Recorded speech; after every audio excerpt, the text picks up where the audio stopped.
agora está aqui para trás.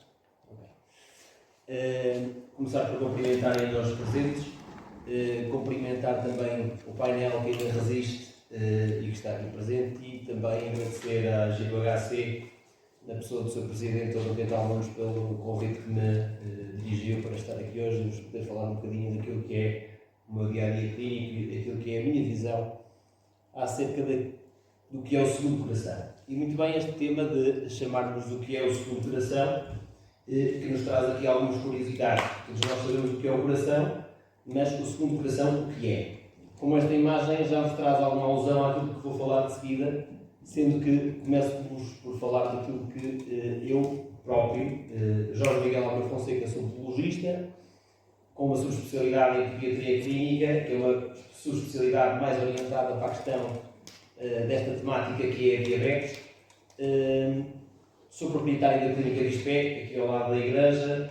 Já fiz parte de várias equipas multidisciplinares de diabético. Hoje trabalho na equipa multidisciplinar de diabéticos no Hospital Público de Viseu, entre outras policlínicas do Distrito de Viseu. Vou-me tentando atualizar o mais que se pode nesta área, havendo sempre novas evidências que nos vão ajudando diariamente para que possamos cada vez mais ir ajudando, prevenindo e fazendo com que as pessoas, efetivamente, que têm esta doença possam cada vez mais ter qualidade de vida e não ter os problemas que esta própria doença vai criando na vida das pessoas. Começo-vos por falar, e não perdendo muito tempo, nem me alongando muito nestas questões, na anatomia do pé. É uma estrutura extremamente complexa, como devem imaginar. É uma estrutura que nos dá suporte, com mais de 2 dezenas de ossos, com cerca de 20 músculos intrínsecos, altamente vascularizado e inervado, altamente sensitivo, muito móvel, por ser o nosso suporte do corpo, tem imensas articulações e, portanto, é uma estrutura que tem que estar extremamente bem articulada e, portanto, tem esta questão da mobilidade científica e, portanto, é uma estrutura bastante complicada, muitas das vezes, de tratar, e muitas das vezes nós não nos cruzamos. Segundo o coração, todos nós sabemos que, efetivamente, o nosso coração funciona de forma involuntária, está lá e bombeia o nosso sangue para todas as células do corpo, fazendo com que haja uma capacidade de conseguirmos estar vivos. E, portanto, isso é o suporte da vida, é o coração principal, e depois chamamos de segundo coração a quê? Chamamos de coração, e porquê? Chamamos de segundo coração ao pé, porque esta é uma estrutura que está lá longe, que está lá escondida, na parte mais distal do nosso coração principal, e tem exatamente esta função de segundo coração. E passo a explicar. É efetivamente uma zona alta, que está bastante, como já disse, longe, e portanto, o facto de estar longe faz com que haja uma necessidade de o retorno do coração existir, e é exatamente no pé que isso acontece. E acontece de uma forma voluntária. E essa forma voluntária é através da mobilidade, ou seja, nós temos a capacidade de nos mobilizarmos, de caminharmos e fazermos com que o sangue, que muitas das vezes fica na parte plantar dos nossos pés, ao nós caminharmos e ao nos mobilizarmos, vamos efetivamente fazer uma pressão sobre essa região, ajudando que as nossas veias façam o seu processo de retorno do sangue ao nosso coração e que não haja uma sobrecarga das válvulas das próprias veias que efetivamente ajudam quando nós estamos mais parados, mais sentados e mais em posição estática, e que efetivamente não desenvolvamos aquele edema de pernas, aquela perna mais inchada de final do dia, e que não desenvolvamos também aquilo que são as telangiectasias, aquelas varizes que muitas das vezes vão aparecendo ao longo da nossa vida. Função dos pés. Quando nós pensamos em pés, pensamos em suporte. Portanto, o pé, no fundo, é o suporte do nosso corpo. Todos nós temos essa ideia. De seguida, a função, também, uma das funções principais do pé é mobilidade. Fazer com que nós, quando pensamos em mexer-nos, muitas das vezes precisamos do nosso pé. Não pensamos neles, mas é com eles que nós nos mobilizamos e, portanto, é fundamental pensar que os pés, como sua função, têm como mobilidade. E depois desta que eu acabo de vos falar, a questão de potenciar o retorno do sangue ao coração, que é desta forma muito leve de vos explicar como é que isto funciona. E, portanto, é mobilizando que depois acaba por se potenciar o retorno ao coração. Daí esta tal questão de nós falarmos do segundo coração. Fatores de risco comuns. Tal qual, eu trouxe aqui esta questão que eu acho interessante, que é, no nosso coração e no nosso segundo coração, estes são fatores de risco que efetivamente estão intrínsecos aos dois. Níveis de LDL elevados, portanto a dislipidemia, o excesso de colesterol, efetivamente lesa estas duas, tanto o órgão, o coração, como esta estrutura do pé, hipertensão arterial, o descontrole glicémico associado, claro está, à diabetes, tanto tipo 1 como tipo 2, o tabagismo, o sedentarismo, claro, que efetivamente são tudo fatores que lesam do ponto de vista cardiovascular e que, sendo uma estrutura tão periférica e muitas das vezes com artérias e arteriolas tão sensíveis e tão pequenas, efetivamente o pé é muitas das vezes das estruturas mais afetadas com este tipo de problemáticas. Trago-vos aqui esta questão do pé diabético. O pé diabético é efetivamente definido do ponto de vista clínico como sendo, esta é a definição clássica de pé diabético, é uma definição por infecção, alteração, destruição de tecidos profundos, associada a alterações neurológicas e vários graus de doença vascular periférica nos membros inferiores em pacientes com diabetes mellitus. Muitas das vezes os pacientes, quando vêm à minha consulta, dizem: eu tenho diabetes, tenho um pé diabético. Não, é raro. Temos sim um pé diabético quando efetivamente temos já lesões que efetivamente estão presentes nos nossos pés provocados pela doença. E isso muitas das vezes está intrinsecamente ligado com o tempo de diabetes. Quanto mais tempo nós temos a diabetes associada a um descontrole glicémico, efetivamente vamos potenciar o aparecimento do tal pé diabético.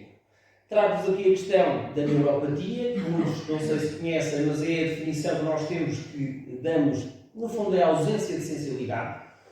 A toxicidade do excesso de açúcar no nosso sangue faz com que efetivamente nós tenhamos uma destruição de toda a parte neurológica mais periférica do nosso corpo, criando a tal neuropatia motora e sensitiva, alterando o nosso padrão de marcha e alterando a forma como sentimos o pé. E como sabem, a sensação, o facto de sentirmos o membro é aquilo que nos protege.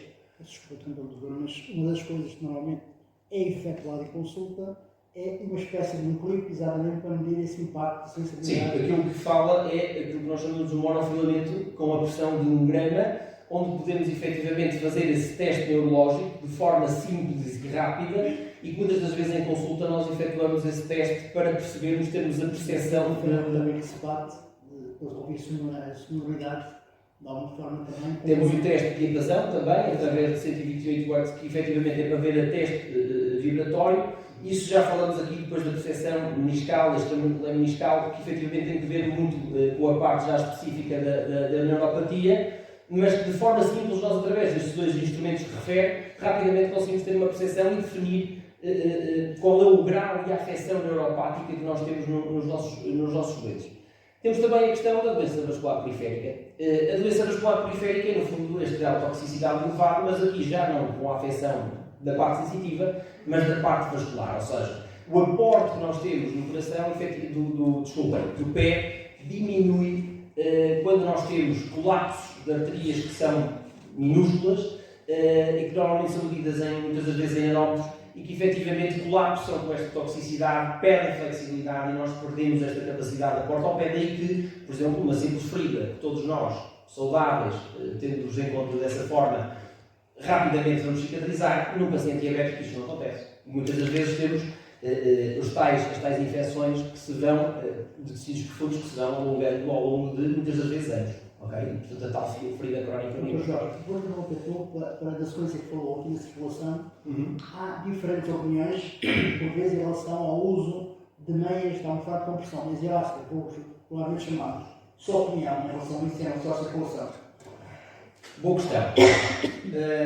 No que toca à questão da meia de compressão, nós temos que ser rigorosos no sentido em que há características no paciente diabético que nós devemos ter. E, portanto, temos pacientes que são com problema da afecção vascular, somente, e que não são diabéticos. Temos pacientes com afecção vascular e que são diabéticos, e temos pacientes com afecção vascular e neurológica sendo diabéticos, e temos que separá-los todos.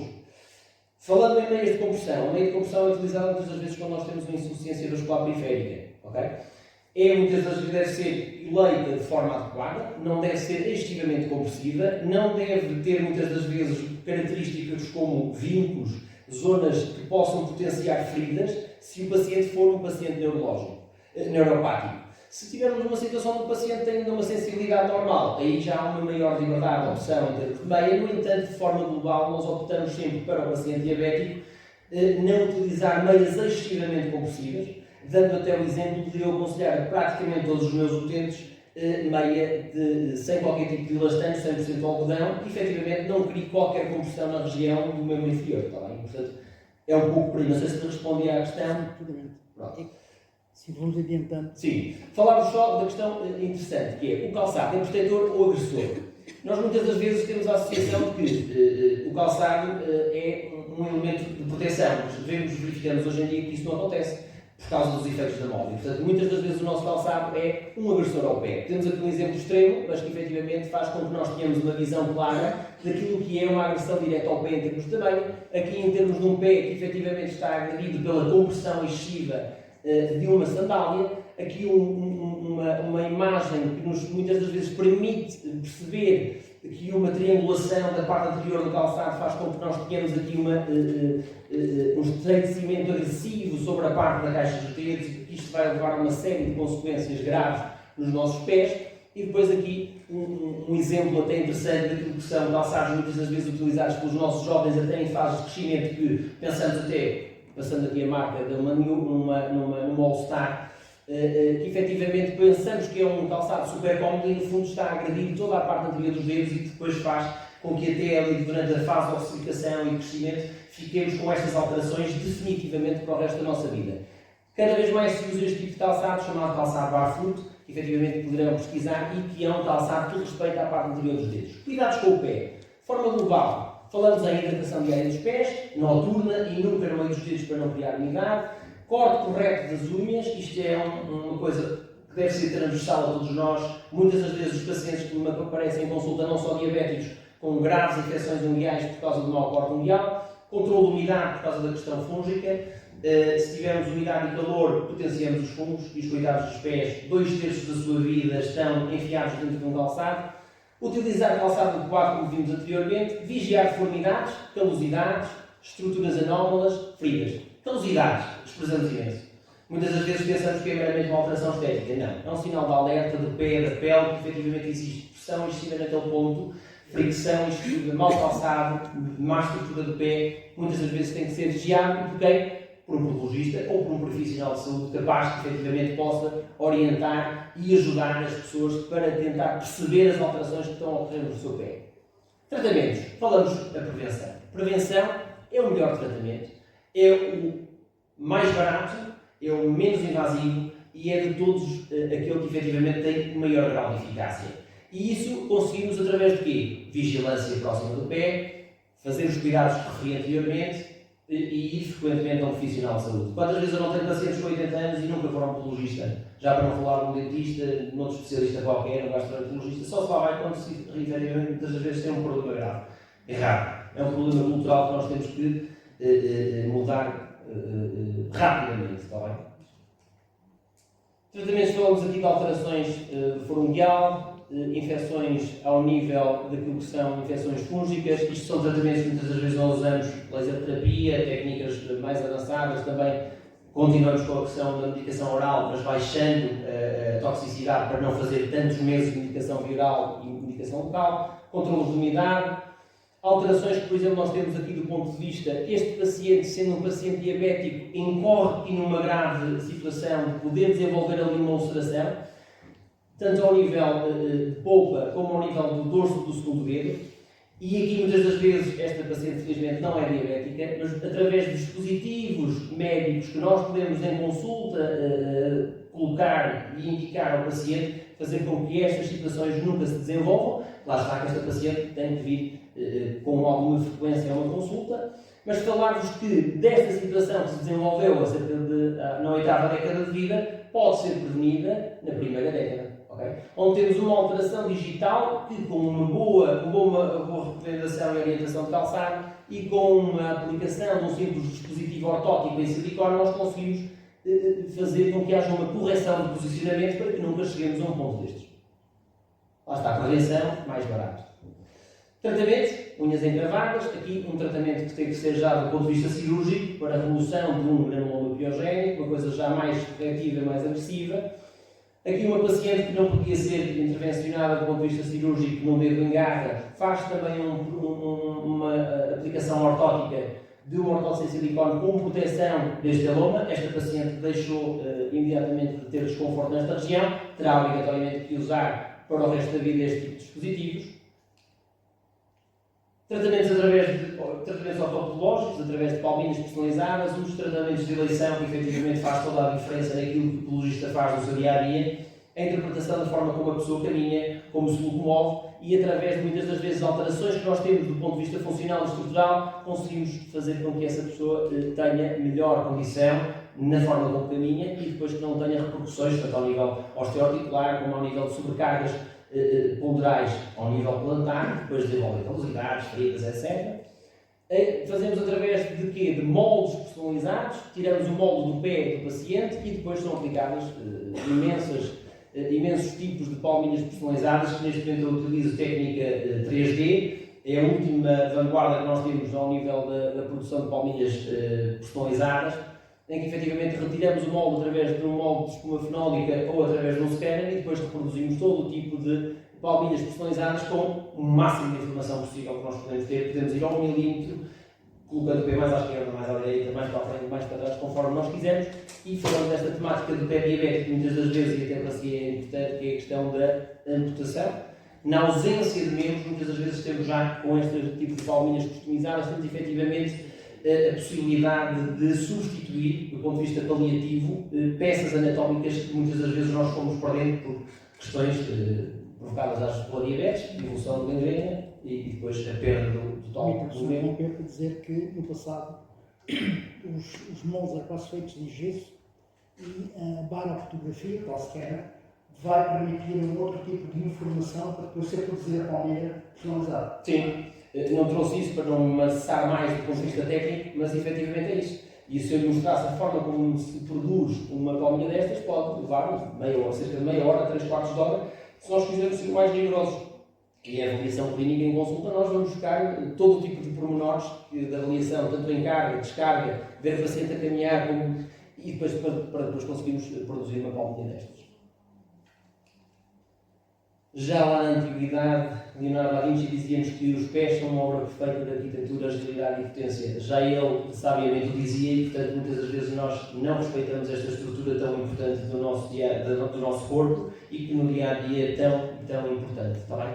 Espero não vos ter amassado muito. Muito obrigado pela vossa atenção.